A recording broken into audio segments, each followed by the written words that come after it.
M0FX, we've got the zBitX here. We're just going to update the screen now, okay? Just minimize that. You can see my BitX here at the moment, just sat there. We've got the instructions. Let's follow them. So it says, number one, download the file. It's called the UI2 file. So if you go here on the main instruction page, you can see it says here on, look, zBitX front panel UF2. So click that and it just drops this little file here into my downloads, which I'm going to go right click, show in folder, and just leave it sat there. And it's just here, look, see, zBits. I've downloaded it a couple of times, but there it is sat there. Then it says unplug the power. So we've done that already. And then it says hold down the knob, so the front knob that we'll see in here, while we plug into, and it has to be the cat. See the cat here? Not the USB. So we're going to just do that. So I've got my cable. One end is plugged into, let's see if you can see me here. One end is plugged into the PC, okay?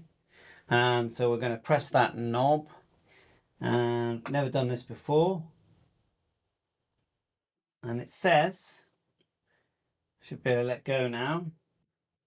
The screen goes grey and it actually says that here. It says, let me just read it.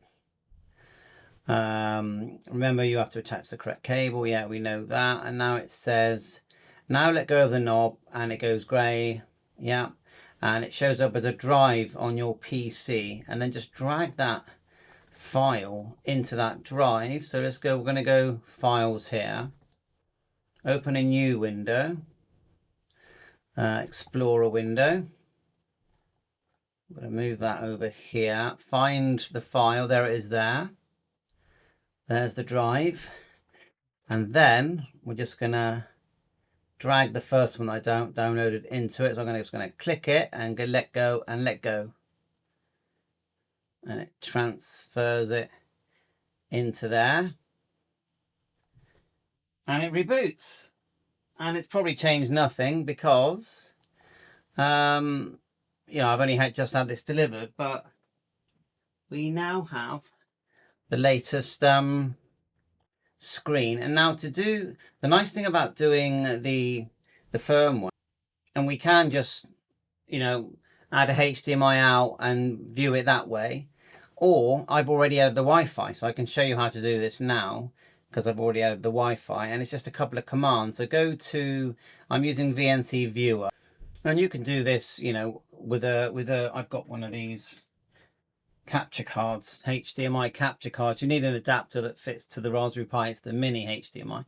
Plug it into your, you know, your USB-C with a capture device, and you'll be able to view what I'm viewing. But it's easiest just to connect your Wi-Fi. Look, we've got Wi-Fi here, and I've even put in a Bluetooth keyboard. But when you're on VNC Viewer, you use the keyboard on your PC.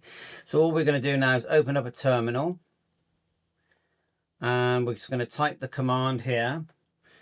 It's all Linux stuff. CD space SB, Sierra Bravo, India Tango X-ray, enter. That gets us into the right folder. Then we go ./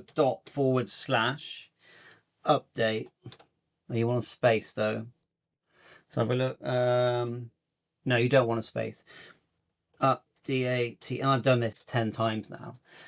So it's going to say you're already up to date. So I've got the latest everything on mine. And I know it's not the best image that you're seeing, but this device, I'm just going to connect my antenna to it. It's got a nice clear screen.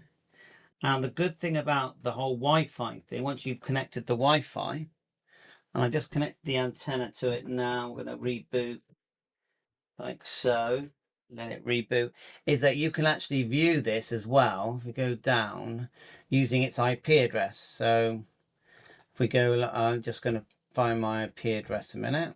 So here we are, we put the IP address and you go 123. Just remember, you do need to connect your Wi-Fi first before you do this. So 123 start. And look, we're already on FT8 7074, and it will start to decode. This is the actual device, how you see the device. Remember, it's portable, 5 watts. So that's the device. But on your PC,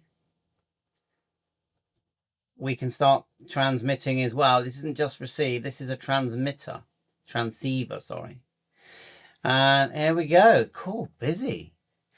And they give you some recommendations of the bandwidth to set. Span 10, bandwidth 4000. Looks really smart. It looks actually better on the device, I would say. It's just that it's not very good reflection in here, but... And to transmit, watch, you just... You know, I'm just tapping here. If you just tap on the screen, scroll down to 1, press the button, and even when it transmits, you've got your signal meter there. It will even tell you your SWR. I think you only need to press once, I'm pretty sure.